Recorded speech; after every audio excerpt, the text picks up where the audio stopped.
గమనించిన విషయం ఏంటంటే వెలుగు సంబంధి చీకటి సంబంధి రెండు వ్యత్యాసాల గురించి ఆలోచించాను. వెలుగు సంబంధం అయితే ఎలా ఉంటారు, చీకటి సంబంధాలు అయితే ఎలా ఉంటారు, దేవుని దృష్టికి అసలు వెలుగు సంబంధులు ఏ రీతిగా ఉంటారు, చీకటి సంబంధిగా ఉంటే ఎటువంటి పరిణామాలు అనే విషయాన్ని మొదటిగా యోహాను సువార్త 3వ అధ్యాయము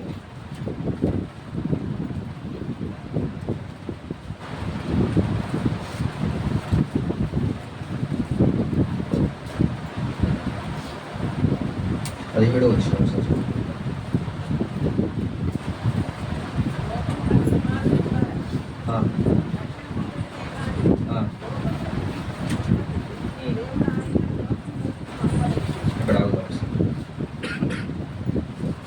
లోకము తన కుమారుని ద్వారా రక్షణ పొందుటకే గాని లోకంలోనికి తీర్పు తీర్చుటకు దేవుడు ఆయన లోకంలోనికి పంపలేదు.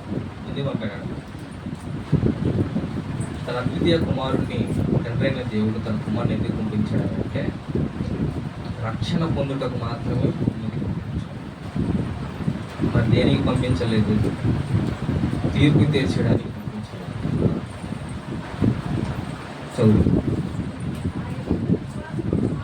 ఆయన యందు విశ్వాసం ఉంచువానికి తీర్పు తీర్చబడదు. విశ్వసింపని వాడు విశ్వాసం ఉంచలేదు కనుక వానికి ఇంతకు మునుపే తీర్పు తీర్చబడను. ఆ తీర్పు ఏంటంటే ఇక్కడ చెప్తున్నాడు చూడండి 19వ వచనంలో,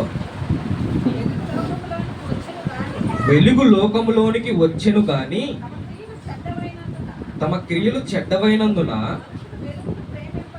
మనుష్యులు వెలుగును ప్రేమింపక చీకటినే ప్రేమించి.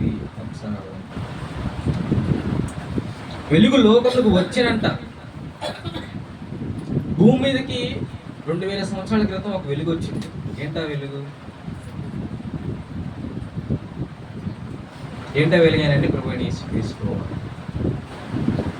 మనందరి జీవితాలలో ఉన్న చీకటిని, మనందరి బ్రతుకుల్లో ఉన్న అంధకారాన్ని తీసివేయడానికి 2000 సంవత్సరాల క్రితం ఒక వెలుగు వచ్చింది. ఆయనే ప్రభువైన యేసుక్రీస్తు. ఆ వెలుగు వచ్చినప్పుడు ఆ వెలుగుని ప్రేమించలేదంట.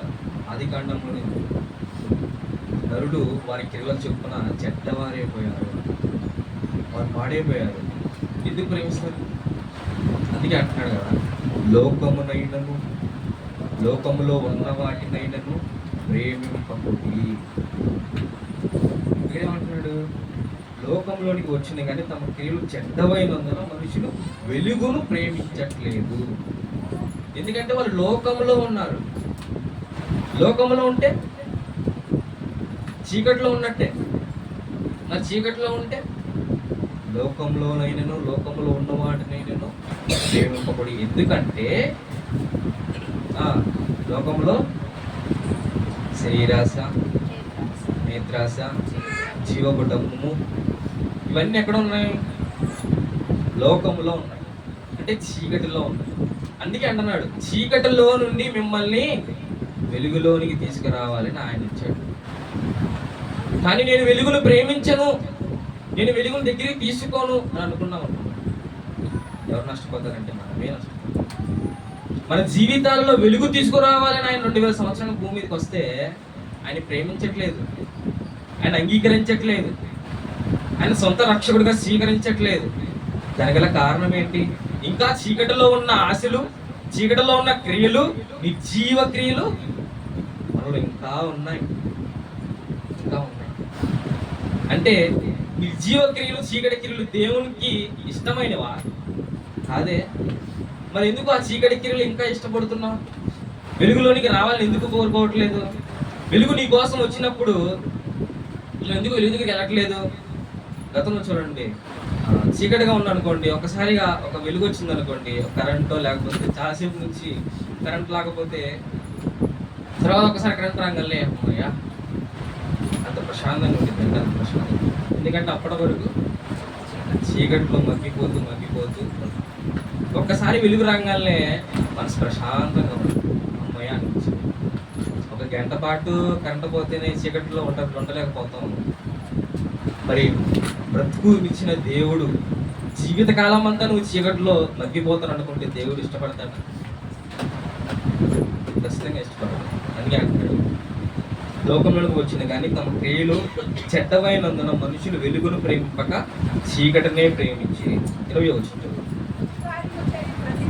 దుష్కార్యము చేయు ప్రతివాడు వెలుగును ద్వేషించును. ఒకసారి ఇక్కడ ఫుడ్ నోట్లో 5 నంబర్ ఉంది కదా, అక్కడ చూద్దాం ఒకసారి. తన క్రియలు గద్దింపబడకుండాన్నట్లు, అంటే తన క్రియలు దుష్క్రియలుగా కనబడకుండాన్నట్లు, అంటే ఇక్కడ 2 వ్యత్యాసాలు కనిపిస్తాయి. వెలుగు సంబంధులుగానే ఉన్నారు కానీ వారు చీకటి సంబంధులు.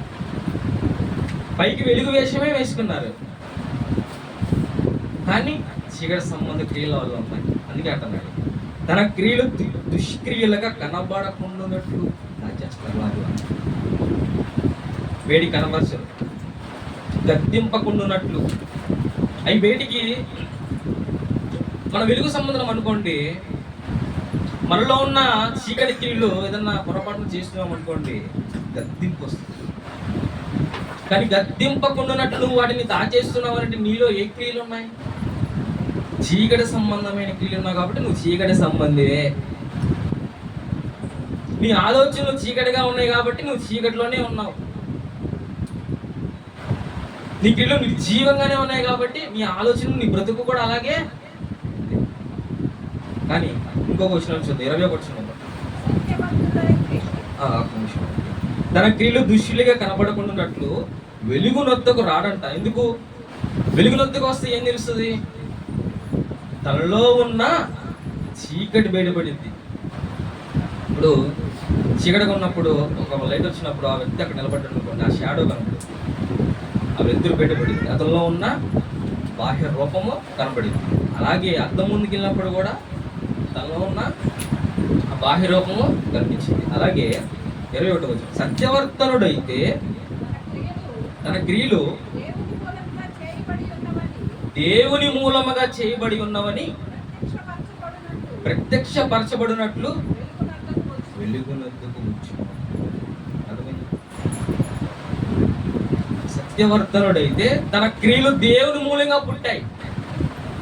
ఎవరి మూలంగా పుడతాయి? దేవుని మూలంగా పుట్టాయని గ్రహించుకొని అప్పుడేమన్నాడంటే వెలుగునొద్దకు వచ్చి తనను తాను ప్రత్యక్షపరుచుకుంటాడు. నీ రోజు వెలుగు సంబంధం అయితే ఖచ్చితంగా నీ క్రియలు ప్రత్యక్షపరుచుకుంటావు. ఎవరి ఎదుట తెలుసా? దేవుని ఎదుట.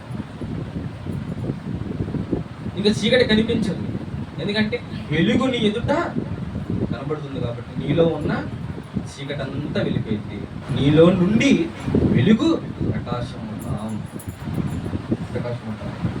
అందుకే నిన్ను నీవు ప్రత్యక్షపరచపరుచుకోవాలి. ఎందుకంటే నీలో ఉన్న చీకటి పోవాలంటే దేవుడు నీలోనికి రావాలిగా.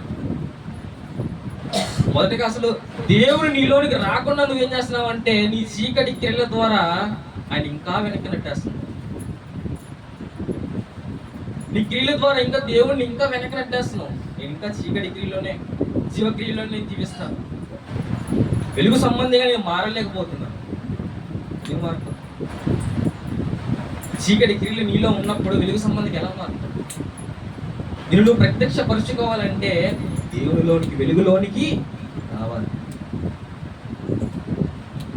ఎవరు ప్రేమించట్లేదు ఆ వెలుగు. ఆ వెలుగుని ఎవరు దగ్గరికి కూడా తీసుకోవట్లేదు. అందుకే చాలా మంది ఏమంటారంటే యేసుక్రీస్తు ప్రభు దగ్గరికి వస్తే ఆయన తీర్పు తీర్చేవాడు.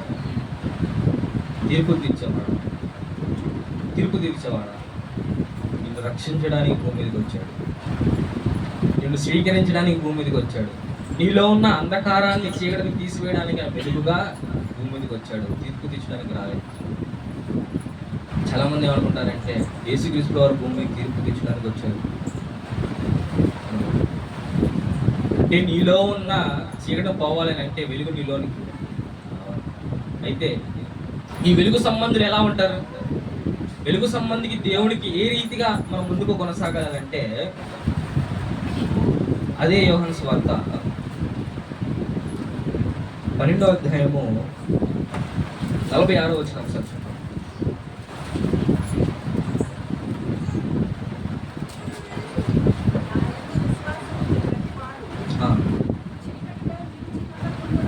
నా యందు విశ్వాసం ఉంచు ప్రతివాడు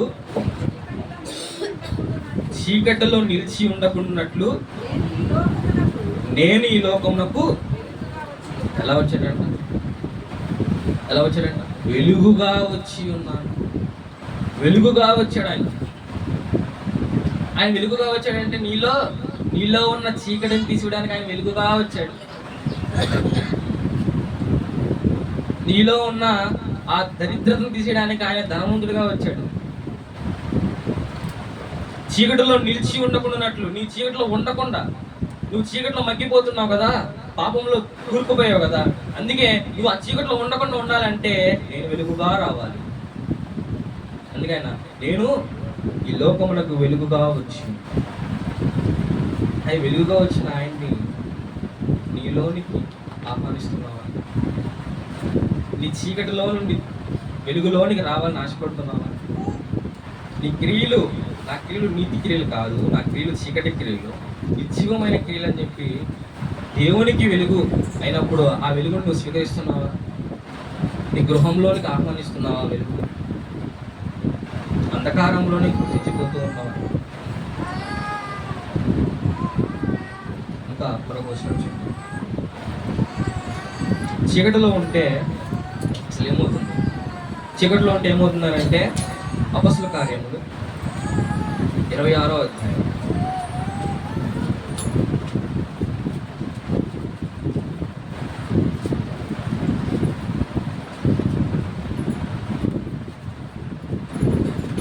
18వ.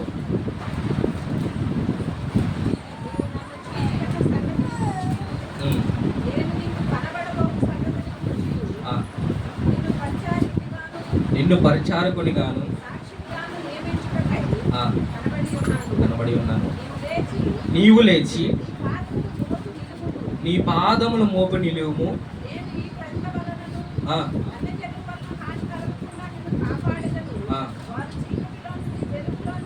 వారు చీకటిలో నుండి వెలుగులోనికి, సాతాను అధికారము నుండి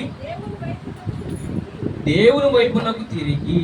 అంటే చీకటిలో నుండి వెలుగులోనికి, సాతాను అధికారములో, అంటే చీకటిలో నుండి వెలుగులోకి రావాలి అంటే సాతాను అధికారం ఎక్కడుంది? చీకటిలో సాతాను అధికారం ఉంది. సాతాను అధికారం ఉంటే ఏమవుతుందనంటే జీవక్రియలు, చీకటి సంబంధమైన క్రియలు, చీకటి సంబంధమైన ఆలోచనలు, ప్రవర్తన జీవితం మనలో కనబడుతుంది. అందుకే లోకాధికారి ఎవరు అంటే అపవాది.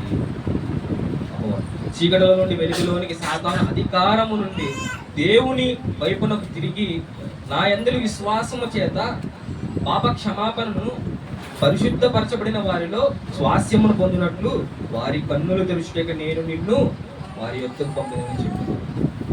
అపోస్తలుడైన పౌలు గారి జీవితం ఏమంటే పక్షిని ఆలోచించేయండి. దేవుడు రక్షించాలని అంటే ఎలాగైనా రక్షించగలరు. ఒక దెబ్బ కొట్టైనా కూడా ఆ వ్యక్తిని దేవుడు తీసుకురాగలడా? తీసుకురాలేడా? ఖచ్చితంగా తీసుకొస్తాడు. అపోస్తలుడైన పౌలు గారి జీవితం ఒకసారి ఆలోచించండి. చూద్దాం ఒకసారి 9వ అధ్యాయం ఒకసారి 2వ వచనం 9వ అధ్యాయం 2వ వచనం.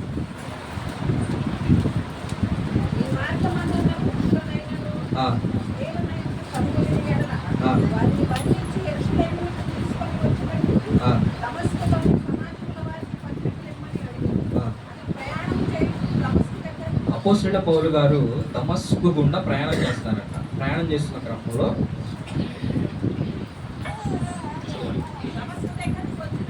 దమస్కు దగ్గరికి వచ్చినప్పుడు అకస్మాత్తుగా ఆకాశం నుండి ఒక వెలుగు అతని చుట్టూ ప్రకాశించెను.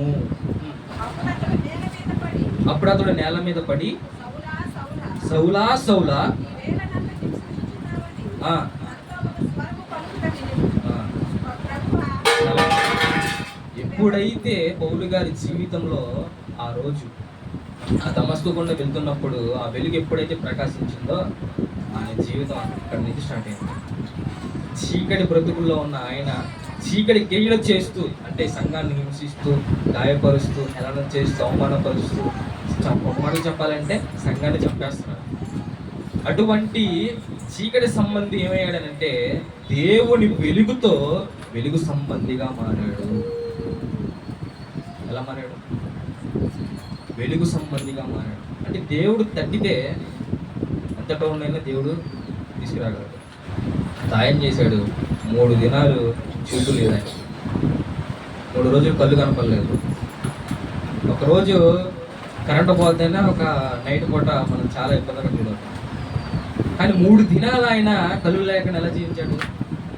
ఒక విధంగా ఆయన చేసిన దానికి దేవుడు ఏ రీతిగా ఆయన కొట్టి తీసుకొచ్చాడు చూడండి. దెబ్బ కొట్టి అని అంటున్నాడు అక్కడ 13వ వచనం చదువు. అందుకు అననీయ వస్తాడు అనమాట. అననీయ వచ్చి చెప్తాడు అనమాట. అందుకు అననీయ, ప్రభువా, ఈ మనుషుడు యెరూషలేములో నీ పరిశుద్ధులకు ఎంతో కీడు చేసి ఉన్నాడని అతని గూర్చి అనేకుల వలన వింటిని. ఇక్కడను నీ నామమును బట్టి ప్రార్థన చేయు వారందరినీ బంధించుటకు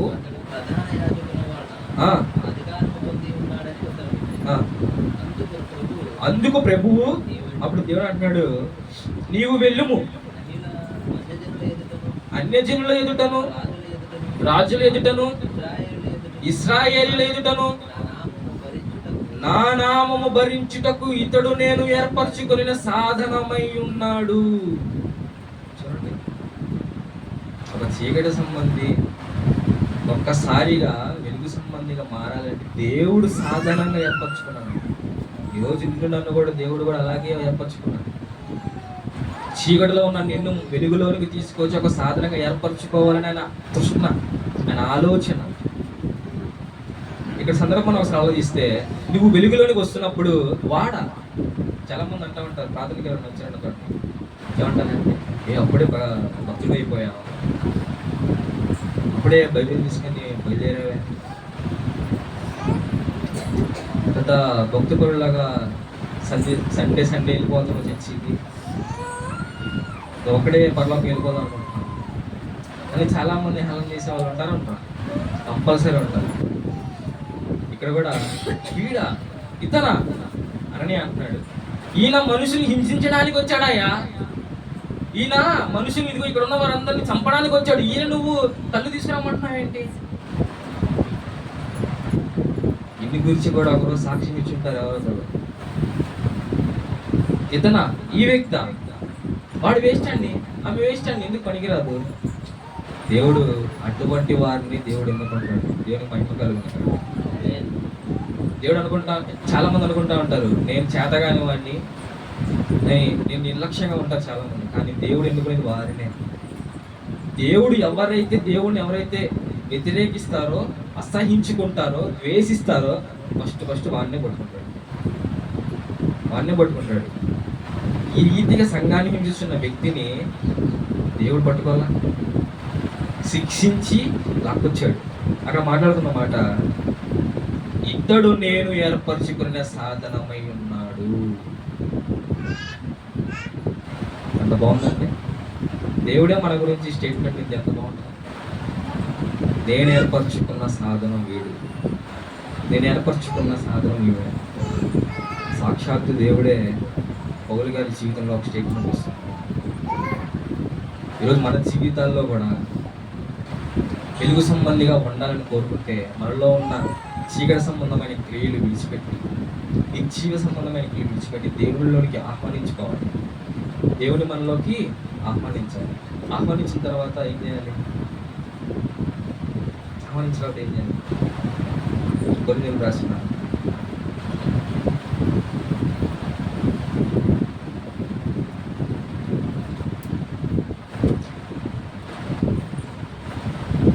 రెండో పత్రిక 6వ అధ్యాయం 14. మీరు అవిశ్వాసంతో తోడుగా ఉండకూడదు. ఉమ్, నీతికి నీతితో ఏమి సాధనము? ఉమ్. వెలుగునకు చీకటితో ఏమి పొత్తు? ఏంటంట? మీరు అవిశ్వాసంతో తోడుగా ఉండకూడదు. ఉమ్, నీతికి దుర్నీతితో ఏమి సాధనము? ఉమ్. వెలుగునకు చీకటితో ఏమి పొత్తు? వెలుగుకు చీకటికి ఏమి పొత్తు? చూడండి, ఒకసారి నువ్వు వెలుగులోకి వచ్చిన తర్వాత మరలా కొంతమంది మారు మనసు పొంది బాప్తిస్మం తీసుకొని దేవుళ్ళకి వచ్చిన తర్వాత కూడా ఇంకా చీకటి సాంగత్యాలు వారిలో నుండి వెళ్ళవు. చీకటి క్రియలు వారిని విడిచిపెట్టి వెళ్ళవు. ఏమంటున్నాడు అక్కడ? మీరు అవిశ్వాసులతో జోడుగా ఉండకూడి. నేను మరలా అవిశ్వాసులతో కలుస్తాను, మరలా చీకటి సంబంధమైన వ్యక్తులతో కలుస్తాను, పాపపు జీవితాలను అంటించుకుంటానంటే దేవుడు యాక్సెప్ట్ చేస్తాడా? ఒకసారి నిన్ను చీకటిలో నుండి వెలుగులోనికి తీసుకొచ్చిన తర్వాత నేను మరలా చీకటిలోకి వెళ్తానంటే ఒప్పుకుంటాడా? వారితో సావాసం చేస్తానంటే ఒప్పుకుంటాడా? ఒప్పుకోడు. అందుకే అంటున్నాడు, మీరు అవిశ్వాసులతో జోడుగా ఉండకూడి. నీతికి దుర్నీతితో ఏమి సాంగత్యము? వెలుగులకు చీకటితో ఏమి పొత్తు? వెలుగున్నప్పుడు అక్కడ చీకటి ఉండవా? ఖచ్చితంగా. అంటే దేవుడున్న చోట ఖచ్చితంగా మన క్రియలు కూడా వెలుగు సంబంధమైన క్రియలే ఉంటాయి. వెలుగు సంబంధమైన క్రియలు. మరో వచనం చూద్దాం. 1 యోహాను పత్రిక 1వ అధ్యాయం 7వ వచనం. అయితే ఆయన వెలుగులో ఉన్న ప్రకారము ఆ, మనకు వెలుగులో నడిచిన యెడల ఆ, మనము అన్యోన్య సహవాసము గలవారమై ఉందుము. ఆ, అప్పుడు ఆయన కుమారుడైన యేసు రక్తము ఆ. ప్రతి పాపము నుండి మనల్ని పవిత్రులుగా చేయును. చూడండి, ఎప్పుడైతే నీలో ఉన్న చీకటిని విడిచిపెట్టి ఒప్పుకుంటావో అక్కడేమంటాడంటే, అయితే ఆయన వెలుగులో ఉన్న ప్రకారము మనమును వెలుగులో నడిచిన ఎడల, ఎప్పుడైతే నువ్వు నడుస్తావో అప్పుడు మనం అన్యోన్య సహవాసం గలవారమై ఉందుము. అప్పుడు ఆయన కుమారుడైన యేసు రక్తము ప్రతి పాపము నుండి మనలను పవిత్రులుగా చేయును. ఇంకా అవకాశం ఉంది నీకు, ఇంకా అవకాశం ఉంది. ఇంకా చీకటి క్రియలు విడిచిపెట్టి వెలుగులోనికి రావడానికి దేవుడు ఆహ్వానిస్తూ ఉన్నాడు. ఇంకా ఎవరైనా దేవుళ్ళలోనికి రాకుండా ఆలస్యం చేస్తున్నారో ఒకసారి ఆలోచించు. నీతి క్రియలు, యథార్థమైన క్రియలు జరిగించాలని అంటే వెలుగులోనికి రావాలి. చీకటి సంబంధంగా ఉంటే ఏమాత్రం కూడా ప్రయోజనం లేదు. కొంతమంది చూడండి, సంవత్సరాలు దేవుని మందిరానికి వెళ్తారు ఉంటారు, కానీ వారి మారు మనసు పొందరు. మారు మనసు ఉండదు, వారికి బాప్తిస్మం ఉండదు. దానికి గల కారణం ఏంటి? ఒక్కటే, ఇంకా నీలో ఉన్న చీకటి క్రియలు పోవట్లేదు. ఒకసారి నువ్వు దేవునికి వస్తున్నావు అని అంటే, వెలుగు నీళ్ళకు ప్రకాశించబోతుందని అంటే నువ్వు చీకటిని విసర్జించేసేయాలి. అంటే నువ్వు దేవుళ్ళలోనికి రావట్లేదు అని అంటే ఇంకా నీలో ఏవో కోరికలు ఉన్నాయి, ఇంకా ఏవో ఆశలు ఉన్నాయి, వాటిని విడిచిపెట్టలేకపోతున్నావు. కానీ దేవుడు ఏమనుకుంటున్నాడంటే, నిన్ను పవిత్రుడుగా మార్చడానికి, నిన్ను పరిశుద్ధుడిగా మార్చడానికి నువ్వు ఆయనతో కూడా నడవాలి. వెలుగు సంబంధంలో మారు మనసు పొందాలి.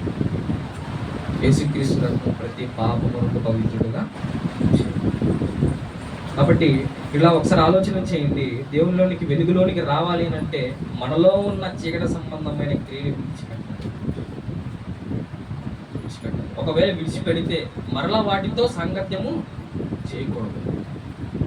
మరి ఎవరితో సాంగత్యం చేయాలి?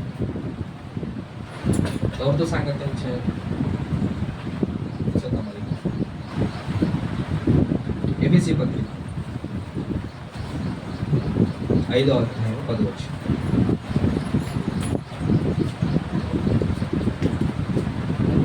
కనుక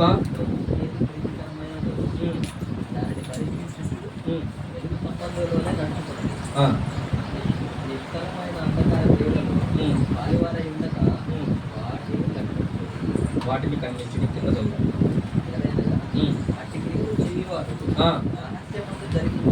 రహస్యమందు జరిగించుచు పనులను గూర్చి మాట్లాడుట ఆయనను అవమానకరమై ఉన్నది. సమస్తమును ఖండింపబడి ఆ, వెలుగు చేత ప్రత్యక్షపరచబడి ప్రత్యక్షపరుచున్నది ఏదో అది వెలుగే కదా. అందుచేత నిద్రించుచున్న నీవు మేలుకొని మృతుల్లో నుండి లెమ్ము, క్రీస్తు నీ మీద ప్రకాశించునని. నీలోనికి క్రీస్తు ప్రకాశించాలంటే నీలో ఉన్న చీకటి పోవాలి. చీకటి పోవాలి. నువ్వు వెలుగు సంబంధమైతే నీలో ఏం వెలగాలి? క్రీస్తు ప్రకాశించాలి. నేను వెలుగుగా వచ్చి ఉన్నాను అన్నాడు. నీ లోకములకు వెలుగై ఉన్నాను అన్నాడు. వెలుగే ఉన్న ఆయన మాటలు చెప్పాలంటే అపోస్తలుడైన పౌలు గారు వెలుగే ఉన్నాడు, ఆయనతో పాటు అనేక మందిని వెలిగించాడు. వెలిగించడా లేదా? వందలాది వేలాది మందిని వెలిగించాడు. ఆయన వెలిగాడు, అనేక మందిని వెలిగించాడు. ఈరోజు నీవు ఒకవేళ వెలుగు సంబంధం అనుకుంటున్నావేమో, అయితే వెలుగు సంబంధం అయితే నీతో పాటు ఉన్నవారిని వెలిగించావా?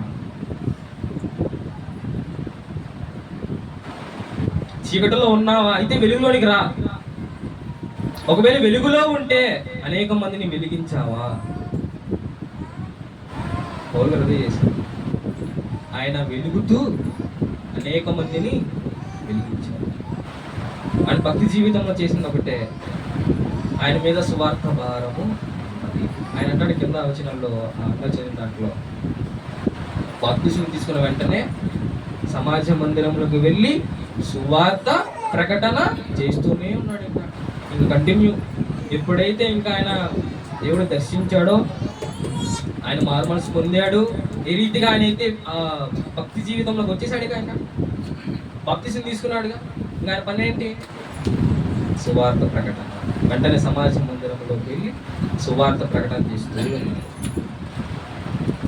ఆయన వెలిగాడు, అనేక మందిని వెలిగిస్తున్నాడు. అంటే మనం కూడా ఇంకా వెలగలేక అలాగే ఉన్నామేమో, చీకటి సంబంధులుగానే ఉన్నామేమో.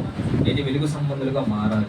ఒకవేళ వెలుగు సంబంధిగా ఉంటూ అని భ్రమపడుతూ ఉన్నామేమో, అయితే వెలుగులోనికి నీవు నిన్ను ప్రదర్శించుకోవాలి, ప్రత్యక్షపరచుకోవాలి. ఇల్లు నువ్వు ప్రత్యక్షపరుచుకుంటే నీతో ఉన్న వాళ్ళు కూడా ఏమవుతారు తెలుసా? ఆటోమేటిక్ వాళ్ళు కూడా వెలుగులోనికి వస్తారు. జరగల కారణం ఏంటి? నీలో ఉన్న ప్రవర్తన జీవితం, నీ క్రియలు, నీ సజీవమైన క్రియలు దేవునికి ఎలా ఉంటాయంటే ఎక్కువగా ఉంటాయి. ఎదుటి వ్యక్తి కూడా మారడానికి కూడా అవకాశం ఉంది. చివరికి అవకాశం చూసుకుంటాం. యోహాను సువార్త 12వ 36వ వచనం.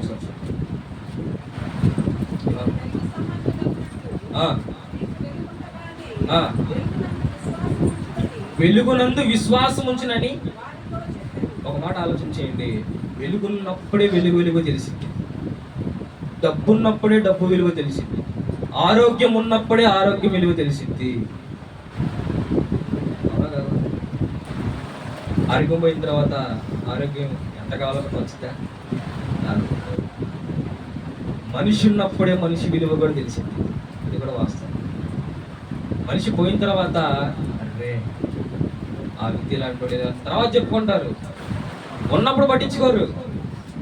మనిషి పోయిన తర్వాత అరే మనిషి అంత మంచోడురా, ఇంకేడన్నాడు, పోయాడుగా. పోయిన తర్వాత నువ్వు పట్టించుకున్నావు ఒకటే, పట్టించుకోకపోయినా ఒకటే. వెలుగున్నప్పుడే వెలుగు దగ్గరికి రావాలి. దేవుడు అందుబాటులో ఉన్నప్పుడే నువ్వు రావాలి. అందుబాటులో నుంచి ఒకవేళ ఆయన వెళ్ళిపోయాడు అనుకో, నువ్వు రావాలనుకున్నా ఇలా గమనించండి. మీతోటి ఉన్నవారు కూడా, మీ వెలుగు సంబంధులు అయితే మీతోటి ఉన్నవారు కూడా వెలుగు సంబంధాలుగా మారాలి. అందుకే అంటున్నాడు కదా, పేతురు రాసిన పత్రిక మనందరికీ బాగా తెలుసు. 1 పేతురు పత్రిక 2వ అధ్యాయం 9వ వచనం. ఏంటది? 1 పేతురు పత్రిక 2వ అధ్యాయం 9వ వచనం.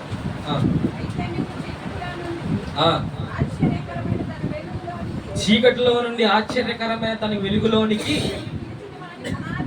మిమ్మును పిలిచిన వాని గుణాతిశయములను ప్రచురము చేయ నిమిత్తం. ముందు నువ్వు ప్రచురము చేయాలి అని అంటే పిలిచిన వాని దగ్గరికి నువ్వు రావాలి. ప్రచురం చేయాలి అని అంటే ముందు నువ్వు చీకటిలో నుండి మిమ్మల్ని పిలిచిన వారి దగ్గరికి మీరు రావాలి. నేను ఇంకా చీకటిలో ఉన్నానంటే వెలుగు దగ్గరికి ఇంకెప్పుడు వస్తాం? కాబట్టి వెలుగులోనికి వచ్చి అప్పుడు మనం దేవునిలోనికి, అప్పుడు మనల్ని ఏమంటాడు తెలుసా? రాజులైన యాజక సమూహం, రాజకులం అంట, దేవుని పరిచారకులం అంట. అంత వాక్యాన్ని దేవుడు మనందరికీ ఇచ్చాడు. చీకట్లో ఉన్న దారిద్ర్యంలో ఉన్న మనల్ని ఎందుకు అంత ప్రాముఖ్యత ఇచ్చాడు? ఎందుకు వెలుగుగా మార్చాడు? ఎందుకు చాలా మంది అనుకుంటారు ఎదుటి వ్యక్తి మారితే ఏంటి, మారకపోతే ఏంటి, వాడు బాగుపడితే ఏంటి, బాగుపడకపోతే ఏంటి. కానీ ఏ స్వార్థము లేకుండా మనల్ని రక్షించడానికి, మనల్ని చీకటిలో నుండి వెలుగులోకి తీసుకురావడానికి ఎంత ప్రాణాన్ని పెట్టాడు. నీకోసం నా కోసం ఎవరైనా ప్రాణం పెడతారా? నీకోసం నా కోసం ఎవరైనా మేలు చేస్తారా? కానీ ఎవరు ఏం చేయలేరు. కానీ నా నిమిత్తము ఏ స్వార్థము లేకుండా అందరి నిమిత్తమే ప్రాణం పెట్టాడు. నువ్వు చేయాల్సింది ఒకటే, నీలో ఉన్న చీకటిని ప్రాలదోడి వెలుగును ఆహ్వానించాలి. ఈ రోజే ఒకవేళ నేను ఇంకా చీకటిలో ఉన్నాను అనుకుంటే వెలుగును ఆహ్వానించు. వెలుగును ఆహ్వానిస్తే వెలుగు సంబంధి అవుతావు. వెలుగు సంబంధి అయితే ఏమవుతామనంటే అనేక మందిని వెలుగిస్తాం. అంటే నీతిగా ఉండాలని ప్రేమతో మనం చేస్తున్నాం. చెప్పాలి మహాగరుడు